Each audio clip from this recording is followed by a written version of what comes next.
Hi guys, and welcome back to the channel. I'm Admiral Pegasus, and on today's show we're going to be talking about those white lines up there. They're the superhighways.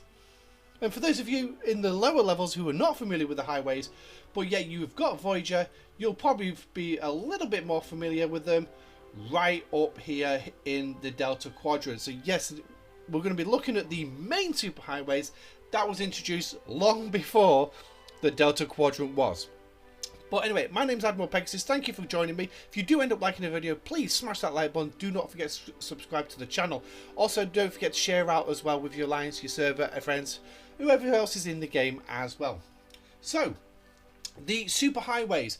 It is a method of travel within the galaxy. And what we're going to do today is we're going to show you where you can actually source these, how to get hold of them, and their total cost, because there is going to be a cost behind this. So I do have some fancy screenshots, some fancy captions to put up. So this should be a little bit of interesting video. Hopefully we're not going to be too long on this one. But anyway, so we're looking at the superhighway. So where are we originally going to find these?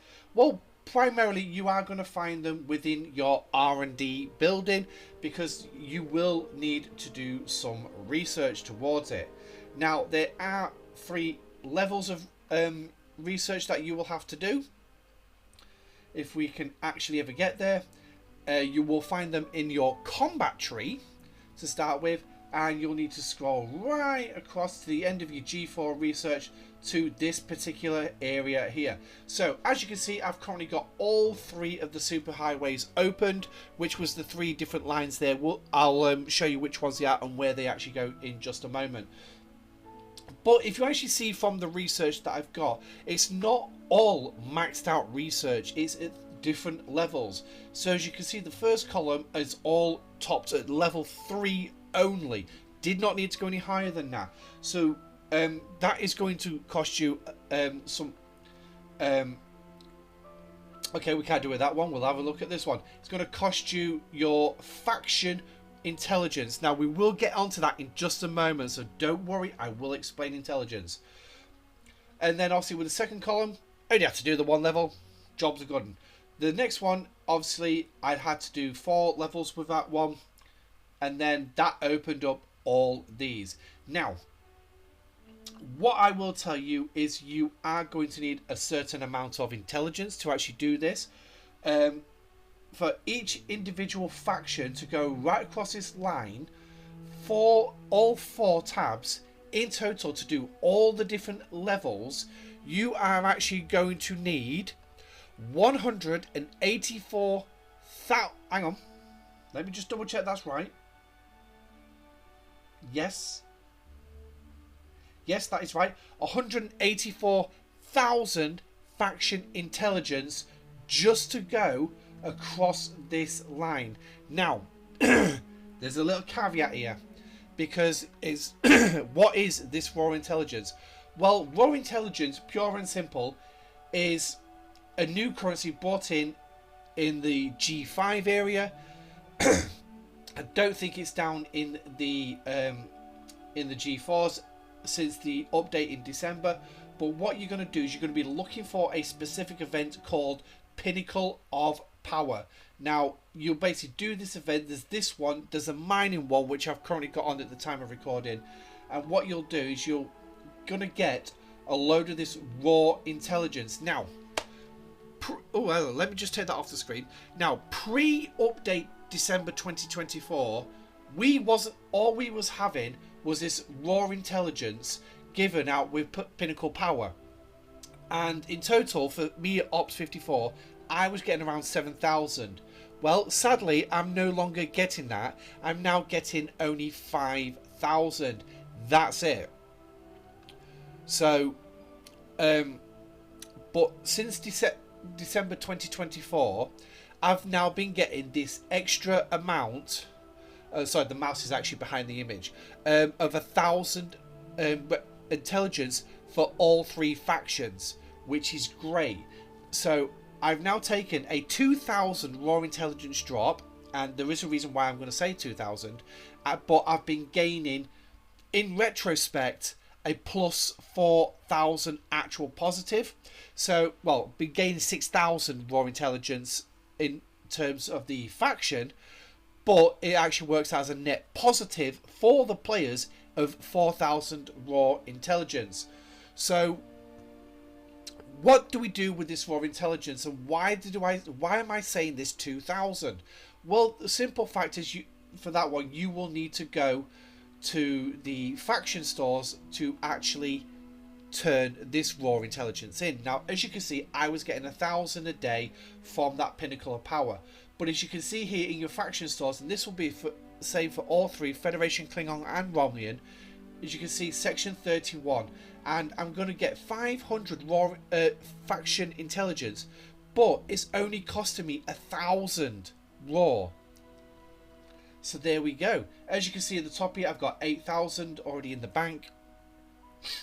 And I will tell you this is not on a timer. You can pull this as many times as you want. So why am I saying a net positive of 4,000? Well, like I said, originally I was getting 7,000. It's now 5,000. So I've lost 2,000 raw intelligence, which basically means I've lost 1,000 faction intelligence. But as you can see from the screenshot that I've just put back up, I'm getting that 1,000 back actually in the event. So effectively, I've not lost that 2,000. It's just been reallocated and converted for me, so I don't have to. But they've not just done it for the one faction, they did it for all three. And this is why, as I've already just mentioned, why I'm a net positive, a benefit for the players of 4,000 raw intelligence, because now I'm getting 1,000 intelligence for all three, which is great. So that means when it comes to doing those researches that I just showed you, and yes, we'll go back onto the researches, I'm literally knowing how many days I have until I actually can do a piece of research in here. So for this one, as you can see, I need 20,000. I've got 2,000 already. Forget the oddments. So technically, I've got 18,000 left to get. So by Pinnacle of Power, which is a daily event, you do it every single day. It'll alternate between hostile killing and mining. I need to do 18 days worth. Okay, 18 days worth. I can then do this particular piece of research, which is basically increasing my critical damage for the first 2 rounds of combat. It's only the first 2 rounds, like, but given the fact that I can also pull raw intelligence from my faction at a rate of say 500 a day, let's go for the bottom one, 500 maximum. If I have enough raw intelligence, I can do 5,000, but only on the one faction if I have enough. I like to split it equally among all three. Hasn't quite worked out as planned. But that's now reducing my 18-day schedule for this one piece of research down to potentially 12 days. Yeah. So realistically, that raw intelligence, getting it from Pinnacle Power, getting it out of my faction store, is actually, I now can have an educated guess on how long it's going to be before I can do this piece of research. Now, I will always base my numbers on the Pinnacle of Power event, because that's the one I'm getting the guaranteed amount out. Because sometimes I'll get enough raw intelligence, I'll get 15,000. I can do the 5,000 pull. I can do the 5,000 raw intelligence cost pull in the faction store to get 2,500 faction intelligence. Well, that's just knocking 2 days off already right there. So I stick with using the Pinnacle of Power event to guide me. So any excess I get out the faction stores for me now is going to be a bonus. And it will be the same for anyone in G5, G6. But as you can see as well, I've got one piece of research I've not done yet, because I still need to do this. And as you can see, well, this is going to cost me 13,000 of each ones. So realistically then, for me to actually be able to do this particular piece of research, I'm looking around about just under 2 weeks, 13 days to do it. realistically, I can actually go lower than that. I can go to what, 6-7 days, give or take, to do this. Maybe it depends on how much. Depends on me pulling the raw intelligence. So I know for a fact I'm going to get that. And as you can see, the research time for me to do this 227 days, based on my research speed efficiency. Now you can add exocoms in as well, stack them up if you want. I did do a previous take on this one. In fact, I've done several takes where I actually went through this and unlocked the Klingon and the Romulan ones, because I'd already done the Federation one, but unfortunately the microphone wasn't working, so it didn't actually download that. I didn't actually have any sound. But anyway, so where are these so where did these actually go? Well, if we actually jump, you can see here there's a red line coming out here. We'll scroll in to try and find the padlock on it. That was a bit too fast. So I think that's a rather long one. Not come up yet. Okay, so we'll just carry on moving, because it's all gonna be under the same. I don't think the padlock's actually down here. It's gonna be further up. So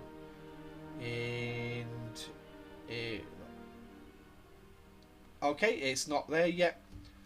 I'm sure there was a padlock on here at some point. Oh, there it is. So as you can see, this one is going to be the Origin and Borg Superhighway. So you've just seen me literally run that entire loop. So it's going to start right down here in is it Rua, or however you pronounce that word, and then it's obviously going to finish on the, going to go round the south side of Klingon space up to these two systems. These are your central hubs for the superhighways for G4, G5, and as you can see, Eridani is where you're going to have the join up of the Borg one, and this is going to be, this is the Klingon superhighway. So that's going to take you in here to the Klingon system. So now traveling, you can travel directly between these two systems, which will take you into the next one of Fana, and Fana then will also take you into Romulan territory, connecting here, which is the Romulan, the immortal superhighway. Now obviously, as you can see here, we've got an extra superhighway here, so I'm not quite sure which one this one is. So if we just click on that, yeah, that's the Origin one, so that's another one which connects Romulan territory up with the start of the Beta sector area, and obviously takes you into the far end of G4 Romulan territory as well. So if we go back down to Fana, then you'll get this one here, which is the Balosian superhighway, or the Federation one, and as you can see, it literally rolls right all the way up here into Durham to take you into Federation space. Now, if I was originally going to go into Federation space, we'll say we'll go to this particular system here. That would not. Oh, hello. That would normally take me, without the superhighways, around about 6-7 minutes to actually do.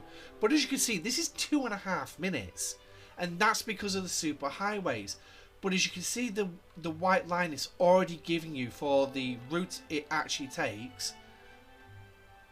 And if we actually put the default back in, so as you can see, I'd enter here at Garadas, so that's where it would actually take me for the superhighway. But if I didn't have the superhighway, it would take me through Federation space, through the G3 sector, all the way up into the G4 sector, via Fabona, all the way out to Rylan here, and then it would take me on the let's actually show you that path, which is, I've lost the path. Trust me to lose the path. It obviously disappears, but then that would connect me up with Bane here from Ryland. So and then obviously I'd fly the rest of the route here to get to that system. So having these superhighways is great, helps you get round faster. Yeah. Now, when you actually do complete the research on this one, this is a screenshot that's going to be added in editing. It was taken from one of my previous takes because I spent ages thinking, where did I find that Federation one? There's supposed to be a mission and everything. Yes, there is. There is a simple mission that you need to do, but you need to go to your gift section where you will be given, at this end, you will be given the Superhighway Unlock mission. As per this screenshot, as you can see, click on that, accept it, run to the place where it is, boom, you've got the Superhighway unlocked. And that's it. Now, doesn't stop there for the for the faction intelligence though. For those of you in G3 and G4, if you've not come across this yet, you will when you enter G5. And that's going to be these Alliance Exocom away teams mission. When you go into here, as you can see, it's going to cost you faction intelligence. Now there's a Federation one, there's a Klingon one, and there's Romney one. There's different missions. As you can see, this one here is going to give me a bonus of 150% mining. Nice. And it's going to give me some axionic chips. There is a capture node damage increase as well, which is based on your level, if you're G3, G4, G5, etc. There is impulse speed. There is repair speed ups, repair efficiency. So there is quite a lot. And if I actually go to show you the best that I can actually do on this, click apply, Mavery. So that's the best I can do, is hit 57% in traits, in the crit chance of a crit. In the few times I've done this, I've not once got that Exocom. And as you can see here, the top two do require level 10, so top tier, so you are going to need epics on this one at least. But yeah, and as you can see as well, the multiplier even with these is not very good. And bearing in mind that my Mavery, if I remember correctly, yeah, he's not full level 30 yet, but he is actually max tier. I know who it is, and I think Sealer's tier 4, so these are already reasonably high as it is, and it's just basically their final tier levels, trait levels I need to actually get. So yes, you can do these if you want, but I would recommend doing that research first just to actually get that. So let's have a quick look at this one. I think it's Klingon credits. Are we going to get the trait? Yeah, we got the crit. Hey, so we've got nearly 5,000 Klingon credits there. So that's nice. So that's the Superhighways. Nice and simple, relatively easy. I was hoping to do it where I could actually show you the steps by step, but unfortunately that video really screwed up. But anyway, thank you for joining me on this one. I hope it has been an interesting video and informative video. Please don't forget to smash the like button on your way out. Subscribe to the channel if you haven't. Until next time, I'm Admiral Pegasus. Thank you for joining me. Stay safe, live long and prosper, and I shall catch you on the next video. Goodbye.